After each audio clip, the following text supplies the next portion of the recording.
Nah, untuk sementara itu dan kita himbau kepada seluruh masyarakat untuk waspada karena sampai saat ini kita baru bisa melaksanakan vaksin untuk pencegahan. Tapi pencegahan utama adalah menggunakan prokes. Jangan lupa setiap saat ya menggunakan masker, mencuci tangan, kemudian menjaga jarak, kemudian membatasi membatasi mobilitas, kemudian satu lagi mencuci tangan ya.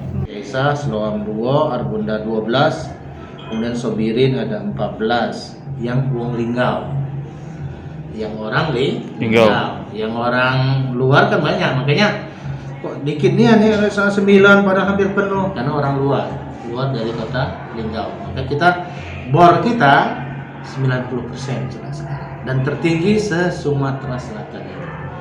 Ya, adapun metode kita tadi sudah saya sampaikan, diantaranya adalah peluasan ruangan, kemudian yang kedua penambahan ya beberapa tempat tidur dan bisa saja menggunakan taruk atau tenda darurat.